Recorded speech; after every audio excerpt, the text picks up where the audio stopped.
मार्गशीर्ष महिन्यामध्ये देवी महालक्ष्मी आपल्या अशा भक्तांकडे जाते ज्यांचे घर स्वच्छ, नीटनेटके, प्रसन्न आणि सात्विक असते. म्हणून आपण गुरुवारच्या आधीच, आपण गुरुवारी जाळे वगैरे काढून स्वच्छता करायची नाही. बुधवारीच आपण सर्व घर, मुख्य दरवाजा, मंदिर सगळं अगदी स्वच्छ लखलखीत करून ठेवायचे आहे. दारावरती रांगोळी काढायची आहे आणि या दिवशी उपवास केला जातो. सकाळी तुम्ही फलहार आणि दूध घेऊ शकता आणि संध्याकाळी तुम्हाला नैवेद्य आरती झाल्यानंतर गाईला घास काढून ठेवून देवाला नैवेद्य दाखवून उपवास सोडायचा असतो आणि जेवण करायचे असते. चला आपण पूजेला सुरुवात करूया. सर्वप्रथम आपल्याला जिथे पूजा मांडायची आहे तिथली फरशी स्वच्छ पुसून तिथे पाठ चौरंग मांडून तुम्ही कपडा अंथरून घ्या आणि कलश मांडणी करण्याच्या आधी तुम्हाला दिवा, उदबत्ती, समई, निरांजन सर्व प्रज्वलित करून घ्यायचे आहे. आता कलश मांडण्यासाठी तुम्हाला तांदळाची राशीवरती कलश स्थापना करायची आहे आणि तुम्ही तांदळाची राशी तुम्ही अष्टदल कमल बनवले तर छान, नाही तर तुम्ही अशी साध्या सोप्या पद्धतीने तांदळाच्या राशीवरती कलश स्थापना करायची. कलशावरती पहा असे हळदी कुंकुवाने तुम्हाला स्वास्तिक बनवून घ्यायचे आहे आणि त्याच्या कलशाच्या चारी बाजूने तुम्हाला हळदी आणि कुंकुवाचे रेषा ओढून घ्यायचे आणि 5 ठिपके देखील द्यायचे आहेत. आता कलशाच्या आतमध्ये स्वच्छ पिण्याचे पाणी तुम्हाला घ्यायचे आहे. त्याच्या आतमध्ये कलशाच्या हळदी, कुंकू, अक्षता, एक फूल, 1 रुपयाचे नाणे, सुपारी आणि तुरवा तुमच्याकडे असेल तर ते सुद्धा त्याच्यामध्ये नक्की घाला.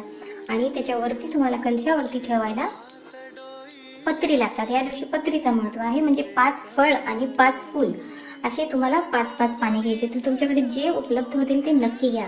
आंब्याचे आणि खायचे पाने तर तुम्हाला घ्यायचे आहे. त्याच्यासोबत हे पहा गुलाबाची, जास्वंद, सीताफळ, चिक्कू मला भेटले, हे पाने मी आणलेले आहेत आणि हे सर्व तुम्ही त्या कळशावरती तुम्हाला ठेवून त्याच्यावरती नारळ ठेवायचा असेल तर तुम्हाला कोणतेही फळ आणि फुलांच्या झाडांचे 5-5 जरी तुम्हाला भेटले तर ते ठेवा. नाही तुम्हाला शक्य झाले तर आंब्याचे आणि खायचे आपले खाऊचे पाने तुम्ही नारळाच्या वरती ठेवून, कलशावरती ठेवून तुम्हाला नारळ त्याच्यावर ठेवायचे.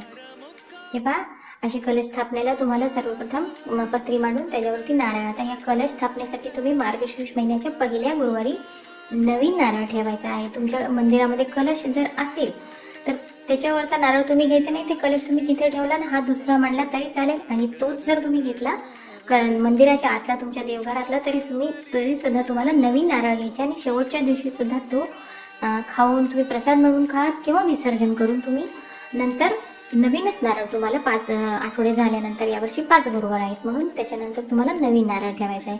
तर कलशाला आपण तांदळाच्या राशीवरती ठेवून त्याला हळदी कुंकू व्हायचं आहे.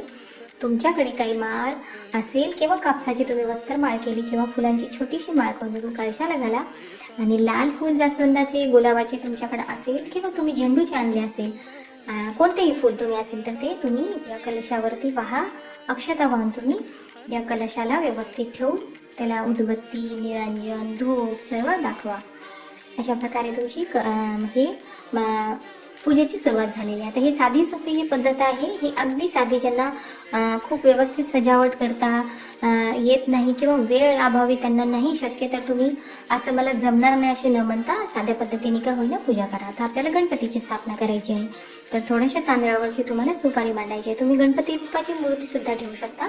इथे मी सुपारीची पूजा करते गणपती म्हणून. तुम्ही हळदी कुंकू अक्षता वाहून, दुर्वा जर असेल तर दुर्वा गणपती बाप्पाला व्हायचे आणि लाल फूल वाहा किंवा झेंडूचे फूल, तुमच्याकडे कोणतेही फूल असेल ते गणपती बाप्पाला वाहून तुम्ही नैवेद्यासाठी तुम्हाला गोड खोबऱ्याचा नैवेद्य गणपती बाप्पाला दाखवायचा आहे.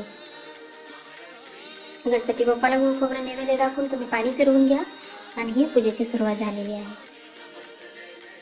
ह्या पूजेचे सर्व जे नियम आहेत ते तुम्हाला मार्गशीर्ष महिन्यातले जे गुरुवारचे पुस्तक आहे महात्मे, महालक्ष्मी महात्मे, त्याच्या सुरुवातीच्या 2 पानावरती तुम्हाला संपूर्ण पूजाविधी आणि त्याचे नियम दाखवलेले आहेत.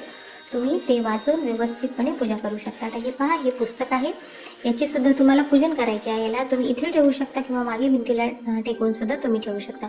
थोड्याशा अक्षता घेऊन या पुस्तकावरती जी महालक्ष्मी आहे त्याला तुम्ही हळदी कुंकू लावून तिथे टेकवा. तुमच्याकडे लक्ष्मीची मूर्ती फोटो असेल तर ते सुद्धा तुम्ही इथे ठेवू शकता. मी त्याचा व्हिडिओ टाकलेला आहे. श्री सुक्तम, महालक्ष्मी अष्टक, स्वस्तिक कसे काढायचे आणि या देवीची कथा, आरती आणि कापूर आरती एकाच व्हिडिओमध्ये, सर्व व्हिडिओ मी याच्या आधी टाकलेले आहेत. त्याची लिंक मी डिस्क्रिप्शन बॉक्समध्ये दिली आहे. तुम्ही मार्गशीर्ष महिन्यातले माझे सर्व व्हिडिओ नक्की पहा. तर या पुस्तकाला देखील तुम्हाला हळदी कुंकू अक्षता निरांजन ओवाळून उदबत्ती दाखवून याचे सुद्धा पूजन करायचे आहे. आता गणपती बाप्पाला वस्त्रमाळा राहिली होती, तुम्ही केली, तर गणपती बाप्पाला सुपारी जी आपण गणपती म्हणून ठेवली तिला व्हा. आता तुम्हाला इथे पानाचा विडा ठेवायचा आहे. 2 जोडपान म्हणजे 1 जोडपान 2 पाने घेऊन त्याच्यावर तुम्ही 1 रुपयाचे नाणे, सुपारी, हळकुंड, बदाम आणि खारीक खोबरे असे तुम्ही विडा देवीपुढे नक्की मांडा. आता या दिवशी सकाळी तुम्हाला नैवेद्य दाखवायचा आहे. तुम्ही उपवास जर करत असाल तर तुम्हाला संध्याकाळीचा उपवास सोडायचा आहे. तर या दिवशी मी सकाळची तुम्हाला पूजा दाखवते. तर सकाळी तुम्ही दूध, साखर, फळ म्हणून तुम्ही केळी, सफरचंद, कोणतंही तुमच्याकडे फळ असेल, खडी साखरेचा सुद्धा साधा तुम्ही या दिवशी सकाळी नैवेद्य दाखवायचा आहे. आणि तुम्ही संध्याकाळी ज्यावेळेस मी पुढे तुम्हाला सांगणारच आहे संध्याकाळची पूजा, त्यावेळेस तुम्हाला गाईला घास काढून जे तुम्ही नैवेद्य बनवलेला आहे किंवा गोड पदार्थ ते देवीला दाखवायचं आहे. आता तुम्हाला पूजेच्या पुढे ही महालक्ष्मीची जी कथा आहे ते वाचन करायचे. हातात पुस्तक घ्यायचे नाही, इतर कुठेही बसून तुम्हाला कथा करायची नाही, तिथेच बसून तुम्ही पाटावरती कथा वाचा. आता हे पहा, हे लक्ष्मीचे पावले. आता संध्याकाळच्या वेळेला तुम्हाला असे लक्ष्मीचे पावले आपल्या दरवाजाच्या दोन्ही बाजूला काढून तिथे दिवे नक्की लावायचे आहेत. हे गुरुवारी आपले महालक्ष्मीचे खूप खास दिवस आहे, म्हणून तुम्ही असे जरी नाही केले तर तुम्ही दरवाजाच्या दोन्ही बाजूला पावले काढून 2 दिवे ठेवा. या दिवशी तुम्हाला तुळशीचे सुद्धा पूजन करायचे. सकाळी सुद्धा तुम्ही तुळशीला हळदी कुंकू वाहा आणि संध्याकाळी सुद्धा तुम्ही जेव्हा दरवाजावर 2 दिवे लावाल तेव्हा तुळशीला विसरू नका. तिला सुद्धा हळदी कुंकू वाहून तुम्हाला उदबत्ती लावून तुळशीच्या तिथे सुद्धा तुम्हाला 1 दिवा नक्की लावायचा आहे. आपल्या दरवाज्याला जसं आपण दिवाळीला सजावट करतो तेवढी आपण करणार नाही, पण दरवाजाला 2 दिवा आणि तुळशीच्या समोर 1 दिवा हा तुम्ही पूजेच्या वेळेला किंवा पूजा संपन्न झाली तुमची त्यावेळेस का होईना तुम्ही नक्की ठेवायचा. ते पहा, तुळशीला तुम्ही हळदी कुंकू वाहा, तुळशीच्या पावलावरती तुम्ही फूल असेल तर ते ठेवून तुळशीचे सुद्धा आशीर्वाद तुम्हाला घ्यायचे आहे.